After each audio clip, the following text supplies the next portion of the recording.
Oke, selamat siang teman-teman dan sobat-sobat bediler ya. Kita hari ini mau membahas tentang chronograph HTX 3006. Ini yang versi WiFi ya. Setelah penggunaan 1 minggu, saya sudah bisa bilang ini chronografnya akurat dan enak dipakai juga. Dalam pembeliannya tuh saya mendapatkan satu unit chronograph. Ini yang tiang-tiang kuningan ini dapat yang pendek 4 dan yang panjang 4. Nanti teman-teman kalau beli tuh dapat ini juga selang, kayak dari silikon ya bahannya ya. Ini tuh dapat satu panjang ini seginian, dan fungsinya tuh buat di sini, buat ditaruh di sini, buat melapisin ya, supaya lebih gampang nempel sama peredamnya. Cara gunanya seperti ini, ditempelin ke peredam. Dan juga mendapatkan satu buah kabel cas, satu velcro gini ya. Ini dapat murmur buat cadangan, dan juga mendapatkan satu buah obeng. Tapi ini obengnya jelek ya, saran saya jangan pakai obeng yang ini, takutnya nanti murnya itu bisa rompal giginya. Dan dapatkan dua buah kabel tis, cuman ini kemarin sudah saya pakai satu ya. Dan cara penggunaannya simple. Misalkan ini tuh harus ditempelin ke peredam ya, bisa dicopot, bisa langsung aja, nggak perlu pakai peredam nggak apa-apa. Tapi ya bahaya, takut kena tangan pelurunya. Jadi saran dari expertnya ya, ditempelin seperti ini ke dalam peredam, keluar peredamnya, lalu diikat pakai velcro nya, bisa seperti ini.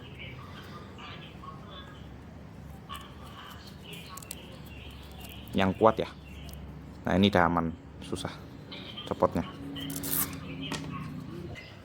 Ini saya habis pakai nembak ya, biar bisa kelihatan sama teman-teman. Oke, untuk tampilan pertama ini tampilan itunya. Ini ada FPS-nya, dan ini ada itu rata-rata, average, terus range jaraknya, ada minimal FPS-nya, ada maksimal FPS-nya. Misalkan tadi saya nembak paling kencang tuh 706 FPS, paling lambat 698 FPS, seperti itu. Dan ini velocity itu kecepatan pelurunya ya, 706 fps. Ini 005 tuh itu jumlah tembakannya. Jadi ini 706 fps tuh ditembakkan ke 5 ya. Dan energinya tuh 12,94 joule. 13 joule aja lah kita bulatin. Itu ya udah lumayan lah buat uklik, sudah oke, sudah bagus. Dan ini jaraknya 282,4 feet. Itu berapa meter ya? Tapi saran saya pakai velcro aja, soalnya lebih irit. Jadi oke. Dan ini saya nggak tahu ini energi per unit itu apa. Saya kurang mengerti tentang ini. Nanti teman-teman bisa tolong jelasin di komentar ya kalau ada yang tahu. Dan ini fire rate tuh untuk jumlah tembakan ya, jumlah seberapa cepat tembakan kita. Kayak RPS tuh peluru per detik ya, seperti itu. Nah ini balik lagi ke sini. Kalau dipencet ke atas tuh baterainya ya, baterai. Dan pencet ke bawah nih settingannya. Ada data playback. Ini nih jumlah tembakannya. Ada tembakan satu tadi 698, tembakan kedua 704, tembakan ketiga 704, tembakan keempat 706, tembakan kelima 706. Dan ini jumlahnya sampai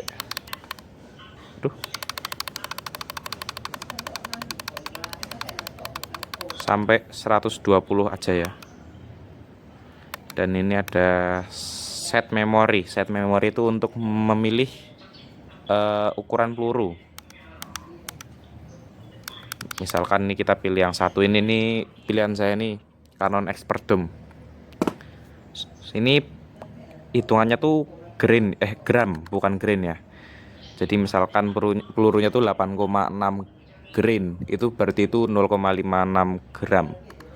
Dan kalibernya kita tulis 4,50 mm.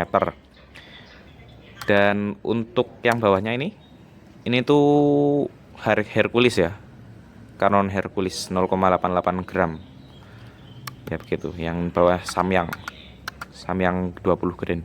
Dan cara nyetingnya juga gampang. Ini misalkan yang nomor 6 ya, kita setting, kita pencet tombol ininya satu kali, ini buat naikin beratnya, ini buat turunin, bisa pencet satu per satu juga gitu. Dan ini belakangnya itu adalah ukuran peluru, diameter peluru ya.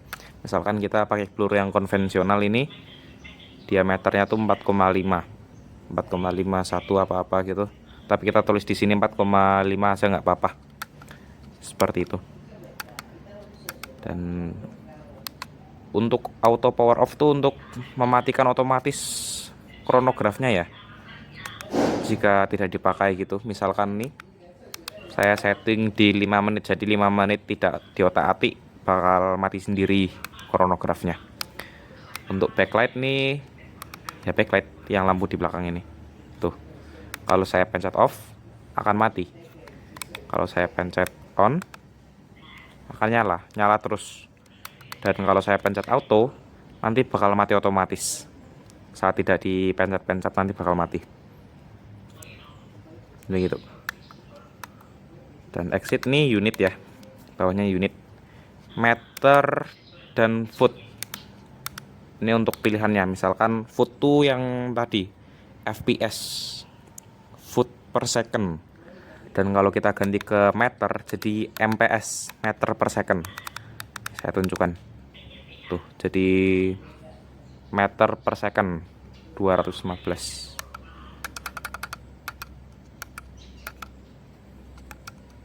Ini kita ganti ke foot aja, soalnya lebih itu ya, lebih standar, lebih banyak orang yang pakai FPS daripada MPS. Dan untuk reset, ini tuh untuk ya mereset datanya. Misalkan kalau clean data, tembakan yang tadi 5 kali itu nih di data playback sudah hilang semua, sudah bersih.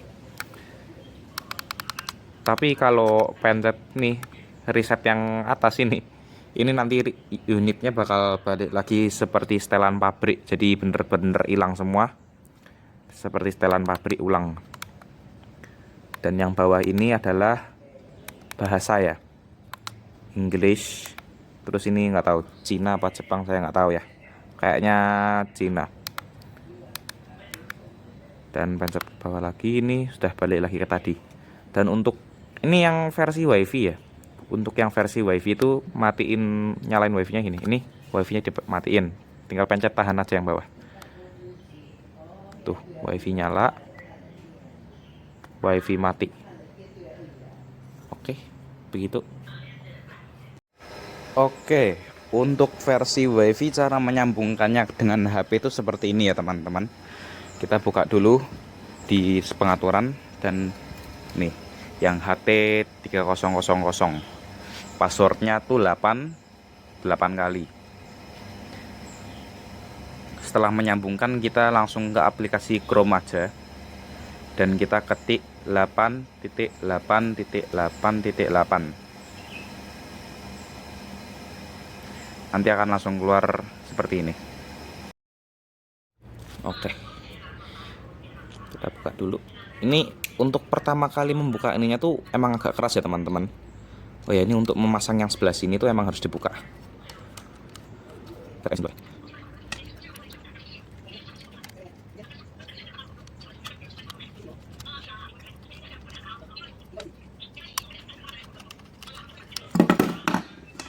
Nah, untuk memasang yang baut, bukan baut ya, tonggak-tonggak yang kuning ini, caranya tuh ininya harus dibuka dan dipasang kayak gini, seperti itu. Terus nanti pasang ininya juga, nanti teman-teman ngeliat aja dah mudengin pasti. Dan ini seperti ini ya. Ini saya keluhannya tuh menggunakan, oh ya ini itu ya, chargernya masih pakai micro USB, belum pakai Type C. Mbak, saya kecewanya di situ. Saya lihat di iklannya tuh pakai Type C gitu, tapi giliran sampai tempatnya kok pakai micro USB. Ya udahlah, nggak apa.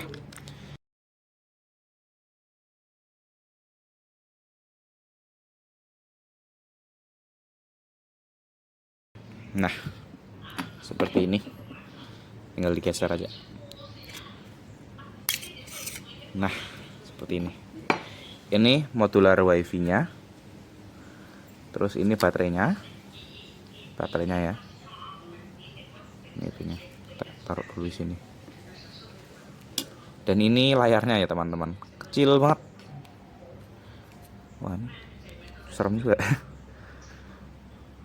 Nih, ini tombol resetnya. Saran saya jangan dipencet kalau sudah disetting. Nanti hilang semua datanya. Dan ini baterainya kecil banget ya, teman-teman, kalau bisa lihat nih. Baterainya tuh sekitar 450 mAh ya, itu kalau kelihatan tuh. 400, oh enggak, 400 mAh saja. Voltasenya 3,7 volt. Saran saya kalau teman-teman memang ngerasa baterainya terlalu kecil, bisa diganti pakai baterai lithium yang lain, yang 1000 mAh lah, atau pakai baterai HP gitu ya, baterai HP yang lama itu yang bisa dicopot-copot, bisa disolder saja sendiri di sini. Seperti itu. Ini kita pasang balik. Oke. Oh ya, untuk menentukan yang ini, tonggak-tonggak ini yang buat dipasang ke peredam, kita tuh pertama tuh harus mengukur dulu diameter peredamnya tuh seberapa. Misalkan ini peredamnya diameter 30 ya, biasa udah jika beli tuh sudah dikasih tahu sama sellernya ya. Misalkan ini peredam mau di 30, ada yang 38, 32, 34 gitu. Ini kalau masih kurang percaya nih, bisa dicek sendiri. Ini 30, udah 30 ya. Cara ininya nyesuaikan dengan ininya, tinggal lihat saja yang nomornya 30, 30, 30, 30 tuh, dimasukin aja lubangnya. Yang ini 30, 30. Misalkan teman-teman peredamnya udah 38, bisa langsung dipakai aja nih yang lubangnya 38. Terus nih lagi 38. Terus mana lagi? Ini 38. Terus ini lagi 38. Begitu. Tinggal disesuaikan sendiri aja tonggak-tonggaknya. Oke, langsung saja kita tes ya di unitnya ya. Kita tes di unit Sharp Tiger.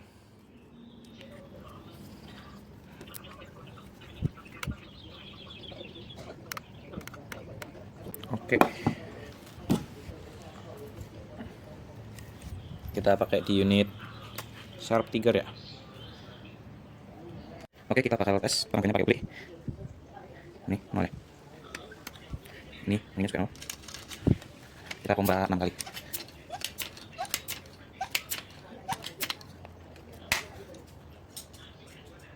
Pakai jenis Canon X-Factum.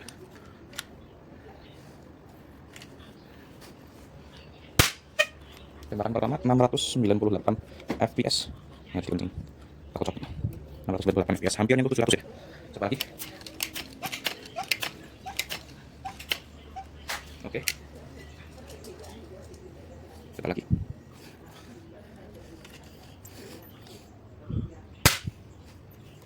701 fps. Oke. Oke.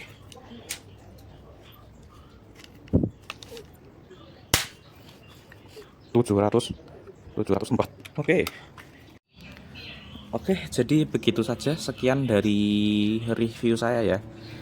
Untuk chronograph ini saya kemarin dapatnya tuh di harga 270-an. Menurut saya worth it banget ya.